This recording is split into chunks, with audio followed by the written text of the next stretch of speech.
secret number 2 is really like flipping on its head what I see in most ordinary relationships. And I look at it like this. In an ordinary relationship, we tend to have a fixed identity for the most part.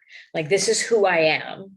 And even those on the freedom side, well, often this is like how it's even talked about. Like, here's who I am. Here's what I value. Here's what I'm about. Here's what I want. And that's somewhat fixed. And our commitment is flexible, right? So we have a fixed identity and a flexible commitment.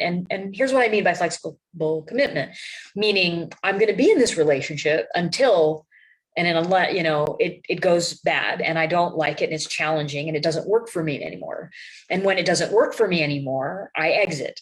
And if any of you have done serial relationships one after another, you're doing this. You're sort of saying, I need it this particular way. You're not doing it right for me, or this just isn't good for either of us, and I'm going to leave. So my commitment is fundamentally flexible and contingent on, or conditional on, how we think it's going. And my identity is somewhat on the more fixed side. So I'm not willing to drop and be a different person in order to make it work, right? Because if I did, maybe it would work and maybe I would stay. So that fixed commitment and flexible identity fixed commitment, flexible identity is what I see as the ordinary way we relate.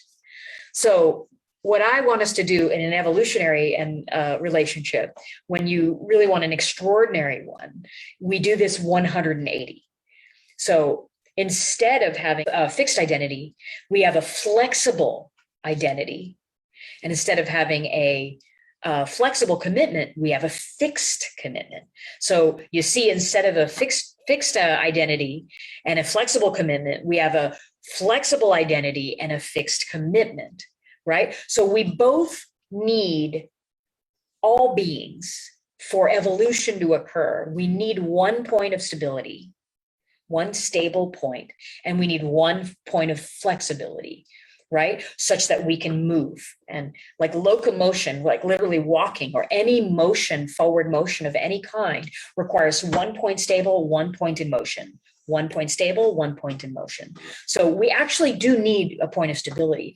But what we're recommending, our secret to breaking free without breaking up, is to put the point of stability in the commitment, right? And put the point of flexibility in your identity. And I want to talk a little bit about that because we haven't talked about that yet. We did talk about devotion being stable, right? And when that's your point of stability and you're willing to have a relationship to your identity that is a lot more fluid, flexible, adaptable, then what unlocks in the relationship is freedom itself. Because often our fixedness around our identity is the thing that's caging us. It's not our partner's request for devotion.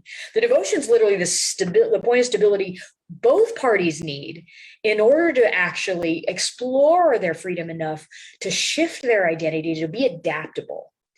And when I share this, invariably somebody pipes in and says, well, wait a minute. Are you saying that I basically have to change myself to please my partner and stay committed even if it's bad? And so sounds like being a doormat. It sounds like being like a codependent doormat.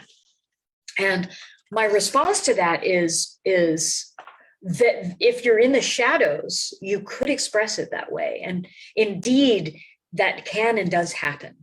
But what we're talking about in a more extraordinary relationship, since the commitment is so solid and you feel so much love, safety, and belonging, that the idea that you would be flexible in your identity is that if you're in a good relationship, then you're sort of letting go, not of anything good that you want, but letting go of any limitations that are caging you or holding you back. And what you're allowing to be flexible is those limitations dropping away so that you can expand to fill a larger and larger and larger container. So you're not giving up on anything, you're expanding to become more of everything. So instead of it feeling like you're being less, you're actually being asked, no, I actually want you to be more in all directions of all the things. We're not trying to cage you in any particular way. We're saying, here's the stable commitment. Now let's get let's get more free. Oh, here's a place that's got arrested attention. Let's liberate that attention. Let's liberate the places that are stuck. And so in doing that, you actually become a new person.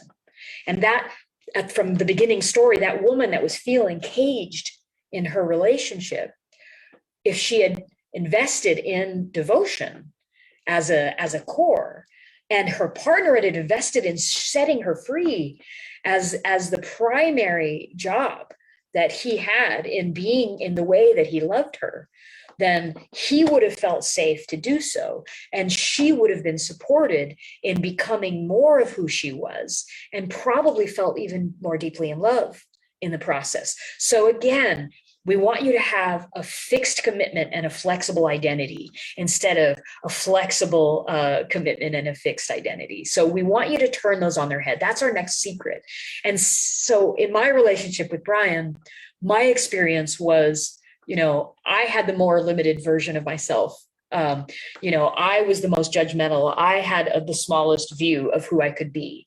And he really had an extraordinary view of who I could be.